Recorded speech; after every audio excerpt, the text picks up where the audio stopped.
that long day behind you. Good times lie ahead. With company worth keeping, that'll flash a smile on your head. Come on in, the door's open, you'll find just the finest folks here. Pull up a chair, grab a drink, and let our stories your ear. Cause we'll talk at the tavern. Here you're always welcome. The talk at the tavern. Promising beer and bedlam. The talk at the tavern. Music, medicine, then some. The talk at the tavern. The song's over. Here we come. Okay, and welcome to Talk of the Tavern. I'm Travis Sivart, and tonight my vices will be a Savinelli pipe with C&D Autumn Evening tobacco and some Henry McKenna bourbon. Due to popular demand of viewers and hosts of the show, Rachel has returned. What are your vices tonight? Intro yourself. Hey Travis, I'm Rachel Morley, author of Let There Be Fire, and my vice tonight is just ice water because it is still 90 degrees here in Southern California. Andrew, what about you? Andrew, you're muted. Yeah. Well, I was muted. So, I have White Castles and hot tea. Those are my vices. What kind of tea? What do you got? What kind of tea? It's cinnamon vanilla. Nice. It's hot. What about you, Ed? What do you got tonight? I am drinking Found Another Bowl Rock, made right here in the Blue Ridge Mountains of Virginia, Imperial Cider. It's good. What's the imperial part? Is Imperial an apple? I don't know. Oh, it might be. Educate me. Somebody else. I'm not Somebody smart out enough there? to educate you. I don't feel like Googling it. But I would assume it's a type of apple. Yeah, that would make sense. And it looks like Bree has Diet Coke for her vices. And as for the topic tonight, we're going to talk about Bring 'em Back Alive. So between Jurassic Park, Jurassic World, and things they're doing to start bringing back extinct species, not just dinosaurs, but also some, very basic species or endangered species that aren't quite gone yet. They're making incredible strides, and it looks like it's going to become a possibility very soon, if not already happening. But is it a good idea? Anybody? I'm going to correct you on one spot, Travis, Go is ahead. that these species are anything but basic, okay? How so? It's a joke with, saying you're basic. Oh, But- I'm sorry. I'm all old. I'm not hip to that jive, yo. We don't know if they're basic. We'll have to see what kind of purse they have when they finally get back. Mm-mm. Okay. I don't know. I was telling you guys about the chubby unicorn situation. Right. You want to repeat it for everyone else, though? Okay. Yeah. For anyone who doesn't know what a chubby unicorn is, it is the very endearing term for a rhinoceros. And Oh, the that wasn't what I northern was horned- thinking.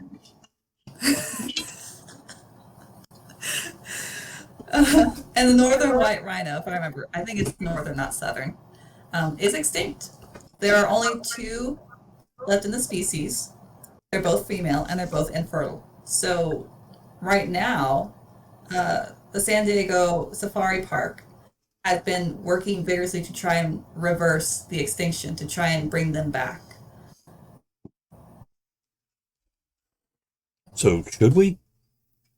With all these species? I mean, whether it's... Now, we had a few comments in chat. Bree says most likely they have the ability to do it and they're not telling us. Trin says, why would you want the saber-toothed tiger back in the wild? Bree says, I don't think we should play with science. So... But there are certain points in the ecosystem that have been broken. For example, with heavy grazers such as the rhino out of the ecosystem, it throws off the whole balance. There was something as simple as them removing the wolves from Yellowstone changed the course of a river, literally. Yeah. Now, they weren't extinct. They were just taken out of that ecosystem, and then the eating habits of every other animal there changed, and they overgrazed areas, the river shifted places, blah, blah, blah. So they reintroduced wolves, and suddenly the balance came back, and the river didn't go back to where it was, though. So, rivers, what are you going to do? So, if something is going extinct, is it because of humans? Is it because of us? Then maybe, yeah, we should try to save it. If it's because of their evolution, maybe it's time for that species to not be on Earth anymore. Well, for example, pandas. Adorable! I was going to say pandas, but they're like willfully trying to go extinct. That's right. Yeah. They will roll over on their babies to get the food. They will eat instead of having sex and procreating. And we're like, we gotta save them. Okay, We gotta guys. save the pandas. Yeah, this one is not on us. Do we? Yeah, I kind of agree with Andre. If it's something caused by us, I think yes, the California condor, for instance, the white rhino, the dodo bird. The dodo bird was a little bird on an island in the Caribbean, and Europeans discovered it. They hunted it to extinction, and there was a tree on the island that was starting to be extinct, and they found out that when the tree dropped its nut, the dodo birds would eat it, but it wouldn't digest it, but it would soften the shell enough for this tree to be able to grow. So killing off the dodo bird was killing off this tree. They introduced turkeys to feed the nut to, and now they saved the tree. But yeah, if it's something we've done, I think we should perhaps do a little something to help it come back. Trent brought up a good one with the saber-toothed tiger. Yeah, no. Yeah, kind of the same for Go ahead, Andrea. Yeah, but I mean, like, I already deal with mountain lions over here. So saber-toothed tiger is just like two kaijus going off to battle each other. Let them fight.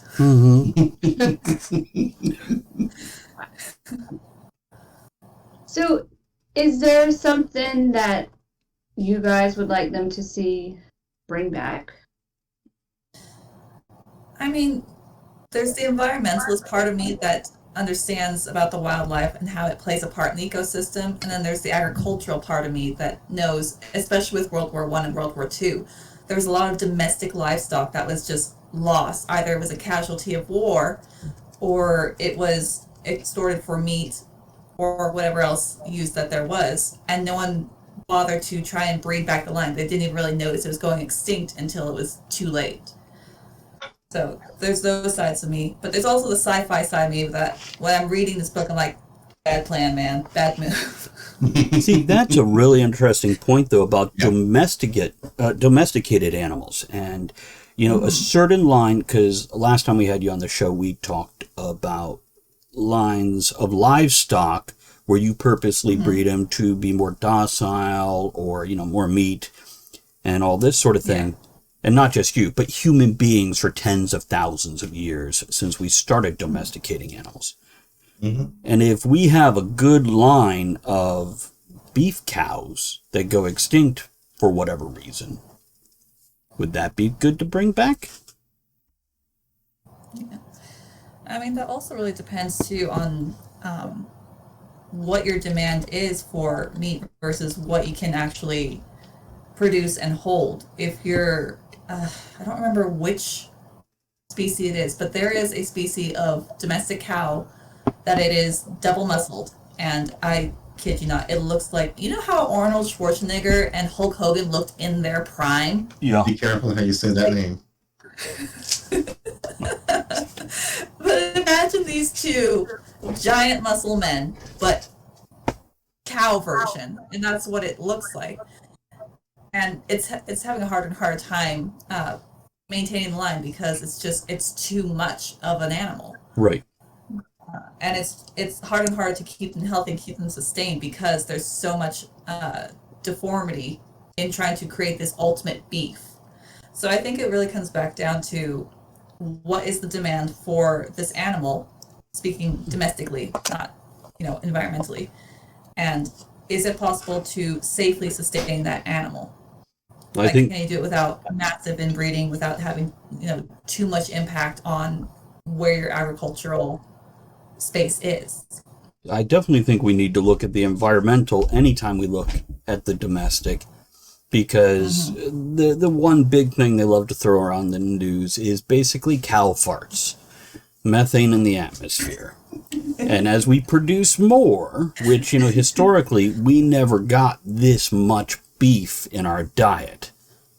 Now, at this point in our lives, human beings are consuming more beef than we ever have at any point or any geographical location in history.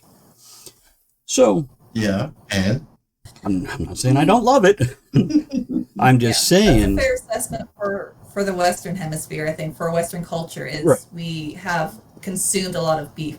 That's not necessarily true for the rest of the world. In a lot of South America, a lot of Asia, a lot of Africa, beef is something very, very rare, something very, very expensive. Right. Because they just don't have anything to have like a cattle farm to produce beef. But So compared to it's 100 years ago, they still have a lot more access to it than they did then. That's you just yes. There's also the flip side that we've decimated the wild bison population. It is not remotely close to how it used to be just 100 years ago. It has been so horribly reduced that you kind of start wondering, like, well, are the cow farts actually in excess, or has it balanced out because there's less bison farts? good point. I'm going to live with that. That's... Go ahead, Andrea. I was going to say, so what, as a rancher, do you think if they brought back the dodo bird, you can ranch it for meat? I don't know, honestly. I don't really know all that much about the dodo bird, to be fair. It's never really crossed my mind other than, it's kind of like a funny little bird and, didn't really seem to serve a purpose, which apparently I was wrong about that because it ate that seed and then would soften the shell so the tree can grow. So And those Galapagos tortoises and iguanas were able to make fun of it on the holidays. But now that's gone. We've ruined a whole fucking society because a goofy bird with a red bump on its beak. From what I understand, they're flightless bird, slightly smaller than our modern wild turkeys. Yeah. Definitely smaller than our domesticated turkeys that we get on Thanksgiving. We get a 25-pound bird. And okay, let's go crazy here. Yes. Would we want to see just like one living dinosaur in a zoo somewhere? Like no mate, no frog DNA, so it can suddenly, reproduce with itself. the inner child of me is like, yes, 1,000 times yes, yes, yes, yes. Dinosaurs, please ask me my favorite dinosaur. I'm working up to But that. having seen every Jurassic Park movie except for the most recent one, probably not a great idea because we have not studied this animal in the wild, so it'd be like our first time, and then not knowing how to really deal with it, not knowing really how to keep it enclosed and healthy, and having Right. all this knowledge. We just do not have it. No, it'd be a 3-year experiment. Everybody. What's that, And Andrew? and the knowledge to keep, knowing how to keep it from killing everybody. But then again, if they do that, there's always that one person in the lab that's going to steal some of the DNA and sell it to the highest bidder. So there's never one. That's a fair point. We saw that How do movie. you? Yeah. Sorry, Ed. Go on. Oh, because I was gonna say that's a good point. That how do you stop someone from smuggling it out, because it would become a very high demand black market thing, of like I'm between the cities of Hemet and Temecula right now, just like kind of give it geographical. It's like forever into the sticks, but it's like a 30-minute drive to get to these cities. Anyway, There was a tiger that escaped someone's house and was just moseying down Old Town. And this is pretty recently. It was like 6 years ago. Okay. It just like got out and started moseying. It's just someone who wanted to have an exotic pet. So going back to what Andrea was saying is that, it would become a very high prize to smuggle this thing out and sell it on the black market. And what is to stop anyone from doing that? You can have all the precaution in the world. Someone will find a way if they're that desperate. Yeah. And also, we've all seen Pacific Rim and what they do with the kaiju bones, the same thing they do with rhinoceros horn or watermelon penis or whatever. Oh, thank you, Ed, there. Appreciate those bits. Always nice to see. But, there's going to be a market for parts ground up and put in, teas and used for virility and... Were you raising your hand? Did you have a comment? No, I was waving at Crow. Oh. I didn't want to interrupt. Nah, you shout over, Maria! But, yeah, there's definitely going to be a market, and I think the biggest worry of any of this, because bringing one of these animals back in something close to its natural environment from 1 million to 60 million years ago, which is impossible because the air conditions, the atmospheric conditions itself is just completely different from anything they dealt with. Because of all the cows and their farts. Right. And actually, let's just go with that. It's good enough example, Yeah. Yeah. I mean, but going back to what you were saying with like rhinoceros horns and things like that, we already have a problem with that with pangolins. That's not penguins, pangolins. Right. Pangolin. Like an anteater and an armadillo had a baby. Yeah, and it just turned into this cool little like pseudo dragon thingy that's socially awkward. Anyway, super adorable, favorite animal. But we have a huge problem right now that it is the most trafficked animal on the planet for those scales. And despite every effort, it's just so difficult to try and keep people from hunting and smuggling this little creature that is going extinct because there's this belief that their scales are some sort of medicinal cure-all. Right. It's not. It's the same thing as your fingernails, but that's why I stay healthy. I eat my fingernails. There we go. I'll live forever. It's a disgusting habit, people. Do not eat my fingernails. Anyhow, moving on. It's I could be Don't tell them that. You can clip off your fingernails, put it in a bottle, and just say they just wear it around their neck. Was there really a woman selling her jarred farts and making $50K a week? I saw a meme of a cosplayer done up like the Joker from the Joker movie, and the title was "Me Getting Ready for Work After Hearing About a Woman Bottling Her Farts and Selling It for $50K a week." It wouldn't surprise me. And Bree says, "I heard about that." There was a market for farts. I know. I could have been making bank. Wow. I could have hired someone to do all my home repair. Paid them with parts. Wow. You want it fresh or canned? It's worth more if it's fresh. I'll get the burritos. Would you like that filtered or unfiltered? Warning, there could be... Anyhow, I guess I'm... Yes, Bree, you can money on pictures. Oh. Hold on, gotta let my cat... Especially if they're up in the air.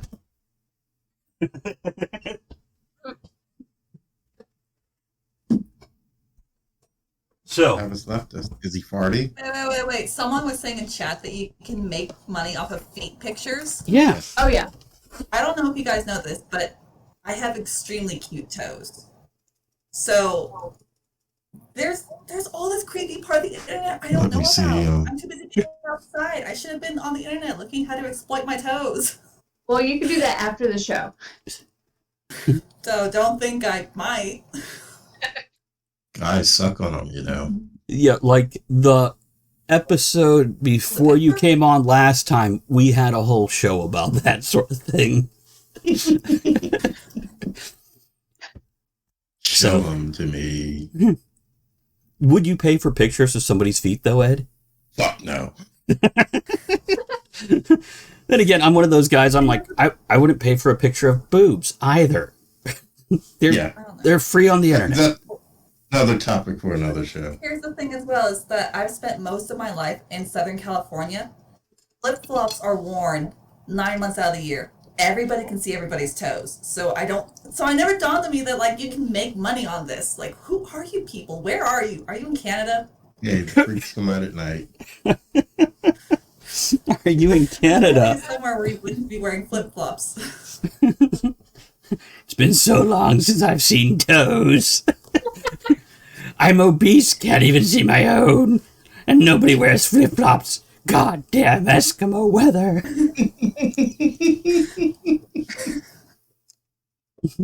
Now we know. Here I am trying to sell books. I should have been selling pictures of feet. Hey, there you go. You just make a bookmark with your feet on it. You just be like, here's a book and... several books of just feet. And hurry up before they go extinct. Your feet? Yeah. Oh. Yeah, and you can fart on each book for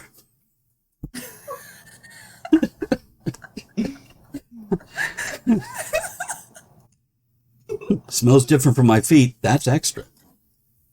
It's, yeah. No, that's the collector's edition. Is you can have it either in toe jam scent or fart scent. How did we get to this topic? Bree now wants you to make a candle scent of farts of Rachel. I wouldn't want that candle. Unless if it made the noise, too. Then I would buy a dozen and gift them to people. So they have joke candles where it says, like, it's vanilla bean. And then, like, for, like, the first 5 minutes that's lit, that's exactly what it smells like. And then it'll smell horrible afterwards. I couldn't do that to anybody I like. But I could give it to the mean lady at, the grocery store. Merry Christmas. You deserve something for your hard work.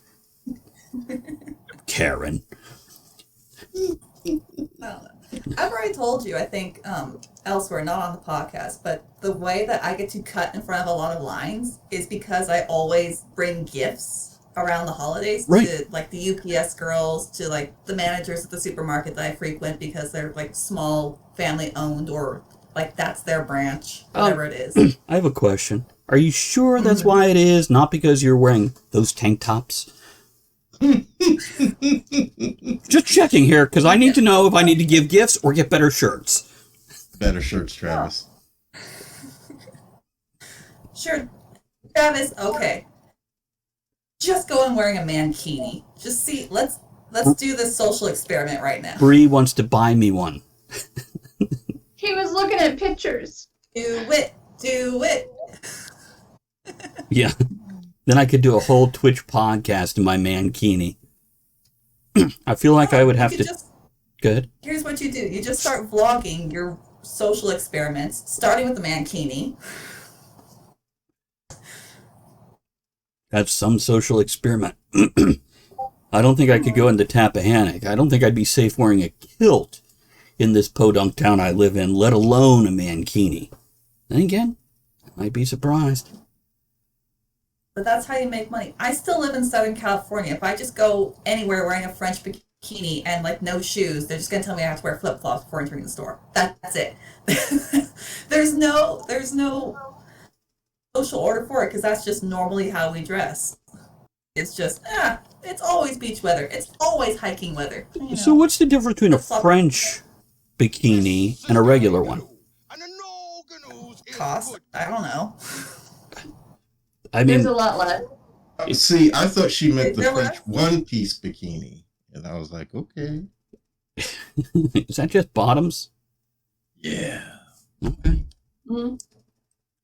So that's the bikini. You know it's French because every time you walk by, somebody goes, ooh la la. Just carry around the baguette everywhere you go. Just make it really on the nose. Oh no, they bring the baguette. You just bring the bikini. Okay. What's this show about? We were talking about something serious. We had good points. And Favorite then dinosaur. started going off. What's your favorite dinosaur, Rachel? My favorite dinosaur is the plesiosaur. It's just like a little brontosaur, but like with steel arms. It's great. It's cute. Wait, a little brontosaurus with steel arms? No, it like if you had the neck of a brontosaurus, and then you had like the body of like a soft shell turtle and like little seal flippers. That's what it is. Oh, essentially. Do you know a brontosaurus doesn't actually exist? I know. That made No, me it doesn't sad. actually exist. But I saw it in Jurassic Park. no, that's a brachiosaurus. But they are now naming a different species brontosaurus. Because that's not confusing. Well, no. I mean, it's like an offshoot. You know, kind of like we had pterodactyls and they don't exist anymore. They're all pterodons now. And what happened to the pterodactyl? Were they like caught behind the gym smoking or something? And See? I don't know. And Pluto's not a planet again. So, hey. You know what happened? They all had dirt on a certain politician and had to go into witness protection. That's exactly what happened. Damn Clintons. Donald Trumposaurus. Or no, wait, it was the Clintonsaurus that you had to hide from in that way. What was the other one that or something? Right. Because you had a bunch of paleontologists who were upset at the first Jurassic Park movie that the velociraptors were way too big. Yeah. And then a year after the movie, they found a raptor The roughly Utah that size. raptor. Right. The Right. Utah raptor, yeah. Because the actual velociraptors were the size of turkeys. Yeah. But Utah raptors, I have them in one of my books. So I did a bit of research on that. And the only reason I know about brontosaurus is a couple months ago we did a podcast and I researched that. Yeah. But remind me, Travis, where can we get your books? So we can read all about the Utah raptor? TravisSivart.com, and you'll want to look for Journal of a Stranger Volume 2, Beginnings, which that's the character that ties the whole Traverse reality together through the sci-fi, fantasy, steampunk, and more. So, yep, TravisSivart.com. Or just Google me. You find me in all kinds of stores. Even local bookstores, if you request it, now available. So, well, at least the first three are portals. Okay, so let's wrap up this topic, but let's give a quick recap. If we could genetically engineer and clone extinct species, should we? And what guidelines should we use? Or whatever else you want to talk about. It's your recap, guys. Ed, you're giggling. You want to throw your 2 cents in? I don't think we should, as I said, unless it's something that we feel like we caused its extinction. But if nature just ran its course, let it go. Although I think it'd be really, really super cool to see a woolly mammoth. I've always wanted to see a woolly mammoth. We did hunt them to extinction, though. If you want to see a woolly mammoth, I'll just like turn on the camera first thing in the morning when I wake up. So Promises. That is a stream you would get a large audience for. But I'm kind of with you on that, Ed, that if it's something that we've done, that we probably should try and make things right. And I think the guideline for that would be, other than, hey, we did this and we need to undo the damage we've done, to probably start with the most recent and then work our way back so it's not like a shock to the environment and it's just like a great process. So like, what do I know? I'm not an environmentalist. I just do this for funsies because the world is interesting. Andrea? Bring back the dodo. Little bird. There we go. And a couple comments in chat is Maria says, I just want to see a dodo, and also agrees with maybe things that were recently extinct, like the black rhino. I think there is plants that we need to look at before animals. And I think we need to get our shit Oh my straight God, I with didn't even think about plan. food distribution before we ever look at bringing anything else back. When we can't even support our own society because we're distributing and destroying crops in horrible, horrible ways, we're just not smart enough to mess around with this other shit. That's my thought. I mean, it's like with the bananas, that every banana that you buy now is not the same banana as it was, 70 years ago, because that died off from a blight. Yep. Okay. We're going to catch you on the next show, guys.